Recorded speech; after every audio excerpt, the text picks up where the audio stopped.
Fala pessoal, tudo bem com vocês? Bora falar do Timão porque começou a operação do Tetra. Já tem jogo nessa quarta-feira e ele é muito decisivo. E tem duas preocupações que eu quero abordar com vocês a respeito dessa partida. Chega mais, eu sou o Chico Garcia, inscreva-se no canal. Rapaziada, obrigado pela audiência aí, tanto na live depois do jogo, quanto no vídeo analisando a partida aí. Batemos muitos recordes nesses últimos dias, então obrigado para todo mundo que está chegando agora, muita gente é nova por aqui, se você ainda não está inscrito, é só o que eu peço para você se inscrever no canal, não custa nada, é de graça, e você vai recebendo conteúdo, né? À medida que a gente vai publicando aqui novidades, especialmente a respeito do Timão, você que deve estar aqui por conta do Corinthians, mas também a gente aborda outros times por aqui, tá bom? Vamos lá, vamos falar de Corinthians e Vasco da Gama, a final, a grande decisão da Copa do Brasil de 2025, quem diria?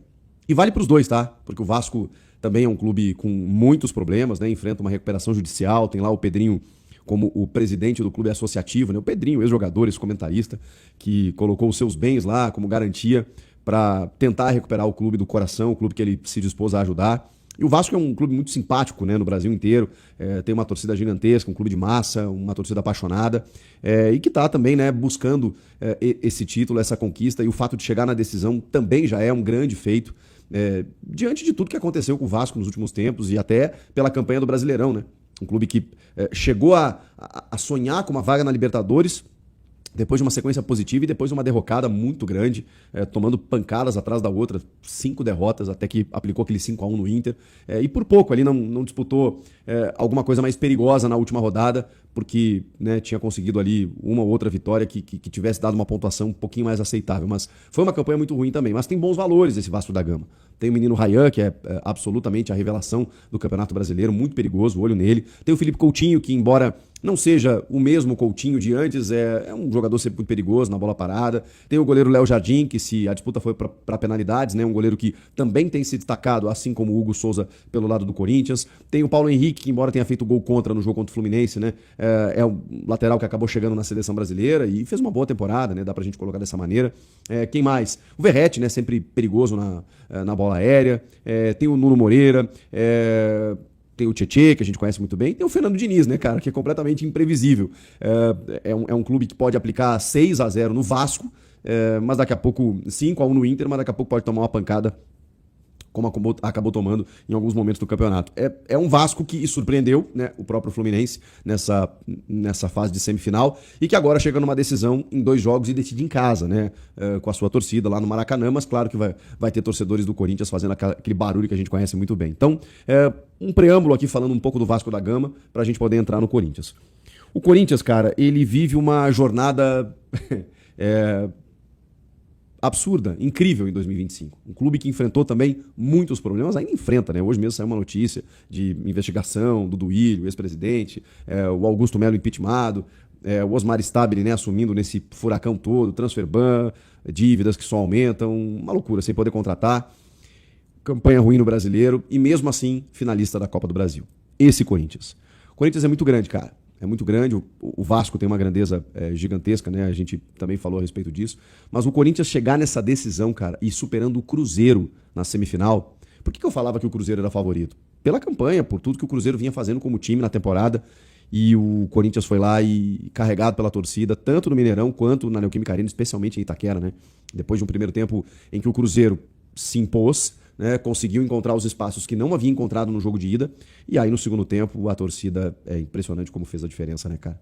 Claro, as mexidas do Dorival, a entrada do Garro, do Ranieri, o Bidon que fez um jogo absurdo, o Matheus Bidu também, muito bem nesse segundo jogo, e o segundo tempo foi todo do Corinthians, merecia até um empate no tempo normal. Enfim, é um Corinthians que mostra porque tem uma camisa pesada, mostra porque vem chegando apesar dos problemas, né? A gente tá falando de um time que chegou na final da Copa do Brasil em 22, e não é de hoje os problemas do Corinthians, tá? Chegou na final em 22, chegou na semifinal em 23, chegou na semifinal em 24, na semifinal em 23 caiu pro São Paulo, que acabou campeão, na semifinal de 24 caiu pro Flamengo, que acabou campeão, e agora chega na final de novo. E chegou em semifinal de Sul-Americana 2 vezes também, tá? Então assim, o Corinthians chega, cara, porque muitas vezes tem problema e tal, quando vai pra Itaquera, pum, a torcida carrega, vai pra pênaltis e tal, muitas vezes dependeu do Cássio, hoje tem lá o Hugo Souza, mas não depende só do Hugo, né? A gente está citando outros tantos valores que foram importantes nessa fase de semifinal. Impressionante o que o Corinthians vem fazendo. E tá pronto, cara. Tá pronto para ser campeão. Vai ser incrível assistir essas duas finais. Acho que o Vasco. Eu não acho que seja 50-50. Acho que o Corinthians tem um leve favoritismo, até por ter destronado um adversário mais cascudo na semi, que é o Cruzeiro, e é o rei de Copas, né? É o maior vencedor, então é um adversário muito cotado nessa competição. E o Corinthians bateu, assim como tinha batido o Palmeiras nas oitavas. Então, assim, a trajetória do Corinthians, ela dá um pouquinho mais de estofo, a maneira como passou, e o Vasco, cara, que tem muitos problemas, mas tem alguns destaques individuais e tudo mais, eu acho que tá 60-40 ali pro Corinthians. O fato do Vasco decidir em casa, eu não sei se chega a ser uma vantagem, porque tudo depende do primeiro jogo, e aí é sobre isso que eu queria falar com vocês. O Corinthians, eu acho que precisa fazer, ou tem condições para isso, e precisa fazer, portanto, uma boa vantagem no primeiro jogo. Nossa, Chico, mas aí você tá achando então que é fácil assim? Não, tô falando que é fácil. Eu só estou falando que o Corinthians tem condições de construir uma boa vantagem. O que é uma boa vantagem? Uns 2 gols de diferença. Repito, não estou dizendo que é fácil, que já aconteceu. Não é isso. Estou dizendo que o Corinthians precisa buscar isso. Não que se vencer por um gol ou empatar o jogo não possa ser campeão no Maracanã. Não, mas eu acho que o Corinthians consegue, pelo embalo que está da semifinal, conseguir uma boa vitória. E aí eu acho que dificulta bastante a vida do Vasco da Gama nesse segundo jogo, se o Corinthians abrir uma boa vantagem. E tem condições para isso. Acho que se encaixar um jogo bom, como fez na estratégia o Dorival Júnior para amarrar o Cruzeiro no primeiro jogo, é diferente, porque dessa vez o primeiro jogo em casa, o Corinthians, até pelo que eu tô falando, né, de construir a vantagem, vai ter que ser o protagonista. E sendo o protagonista, vai ficar mais com a bola. Então ele vai buscar mais as ações e vai ter que ter resguardos, evidentemente, né? Não pode dar espaço pro Raia no contra-ataque, porque ele é muito imprevisível, esse moleque, né? Ele pode cortar para dentro, finalizar, ele pode ir pra linha de fundo, ele pode combinar uma jogada com o Coutinho. Então tem que ter resguardos, mas ao mesmo tempo é um Corinthians que precisa ser agressivo diante do seu torcedor. Minhas preocupações para esse jogo são duas. O aspecto físico. A gente tem percebido que o Dorival ele tem dosado muito bem, tá? Ele tem feito isso muito bem. A questão, especialmente Garro, Yuri e Ranieri, que foram jogadores mais descontados aí nos últimos jogos. Só que a gente está falando de uma semifinal e final em que você tem 2 semanas com jogos quarta e domingo. Não teve período para descanso. Eu sei, esse time se poupou nos últimos tempos no Brasileiro, não jogou nada, não sei o que, tudo mais, tudo isso beleza. Mas vamos para a prática. Para a prática são 4 jogos em 2 semanas. Não dá tempo de recuperar. O Corinthians jogou na quarta, jogou domingo, descansou nessa segunda-feira, né, regenerativa, aquela coisa toda, trabalha nessa terça e já joga na quarta. Quinta recupera, treina na sexta e no sábado para jogar no domingo. Essa é a semana do Corinthians. O Garro, que entra só no segundo tempo, ele entra num nível de intensidade contra o Cruzeiro fantástico, a ponto de ter sido determinante para o Corinthians fazer o gol e empilhar chances de gol, gerando muito jogo, muita oportunidade, que foi a entrada dele, mantendo o Bidon, que é jogado lá pelo lado direito, e as saídas do Carrilho e do Martínez. Naquele momento, com o Ranieri também ali, o Corinthians foi preponderante, mas um Garro num nível físico que eu não tinha visto ainda. Será que é porque ele jogou só 45? Se ele tiver condições, ele começa o jogo e ele vai conseguir manter essa intensidade, e depois, no domingo também, você precisa combinar muito esses 2 jogos.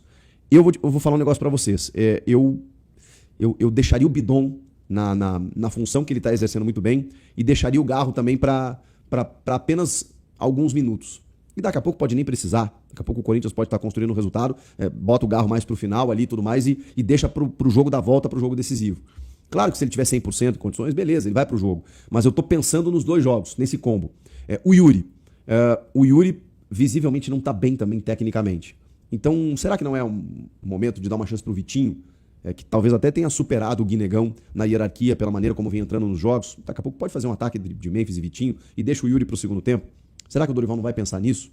Eu acho que é uma questão pra gente pensar e de como ele vai trabalhar fisicamente esses 2 jogos. O Ranieri, por exemplo, que nem estava cotado para começar o jogo. Aliás, para ser relacionado, entrou no segundo tempo, também deu uma sustentação boa. E, cara, a gente tá vendo o André Carrilho não conseguindo. Ele não tá conseguindo fisicamente. Então, esse jogador, eu acho que ele tem que ser barrado. Ele pode entrar no segundo tempo, daqui a pouco ele entra num nível de intensidade melhor, como o Garro entrou no último jogo. Se você fizer isso, administrar isso com o Carrilho, talvez seja melhor do que começar com ele e ter um a menos ali, porque o Carrilho não tá conseguindo fisicamente entregar aquilo que ele já entregou. O Martínez, ok, jogador mais combativo, se você precisar de mais alguém no meio campo, ele pode ser pode ser essa figura. No Mineirão ele jogou muito bem, em Itaquera um pouco menos, né? Até porque o primeiro tempo o Corinthians acabou sendo inferior ao time do Cruzeiro. Enfim, o Dorival tem peças. E mais do que peças, ele precisa fazer uma gestão física muito inteligente nessas duas partidas.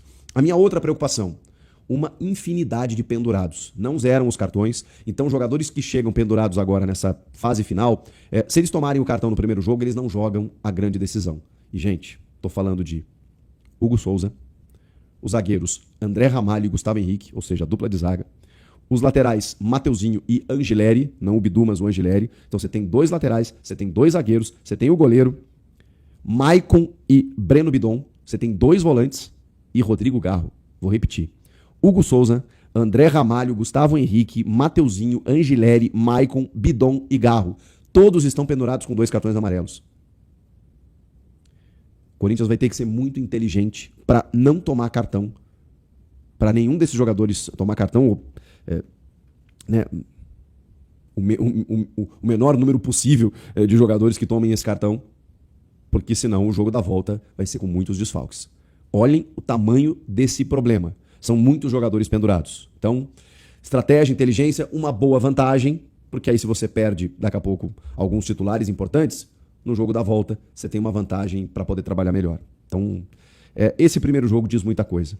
Que terá a arbitragem definida já do gaúcho Rafael Rodrigo Klein. Eu não sou muito fã, tá? E assim, como a gente fala de um confronto entre paulistas e cariocas, não dava para fugir muito entre federações, né? Rio Grande do Sul, Minas Gerais, tem árbitros da Federação Pernambucana, Santa Catarina, porque, né, paulistas e cariocas estão envolvidos na final. Então, o Rafael Klein foi o escolhido. Ele teve uma temporada regular até, mas eu acho que ele picota muito o jogo. O VAR do também gaúcho Daniel Nobre Bins. E, para vocês terem uma ideia, o quarto árbitro será o Davi Lacerda, que foi um dos principais árbitros aí do Campeonato Brasileiro. Mas aí é uma espécie até de premiação, né, pro cara, né? Tem uma taxa bacana, o cara vai lá, quarto árbitro, numa final como essa, acaba se tornando um cara importante também, porque ele auxilia muito ali à beira do campo. Mas a gente sabe que é um jogo com uma tensão considerável e essa questão dos pendurados, o árbitro entra em campo sabendo e tal, então alerta ligado aí para ver como o Corinthians vai lidar com todas essas questões. E aí, gente, primeiro jogo, hein? Tem muita coisa envolvida. Tem muita coincidência, né? A gente está falando de um confronto que envolveu o Mundial do Corinthians no ano 2000, aquele timaço do Vasco, do Corinthians nem se fala. Um Vasco que busca um título que não vem de expressão, né, desde 2011, e o Corinthians em busca do seu 4º título de Copa do Brasil. Que decisão! O que vocês estão achando aí? Comenta aqui, inscreva-se no canal, sejam todos muito bem-vindos e eu volto na próxima. Amanhã tem vídeo pré-jogo aqui. Bora?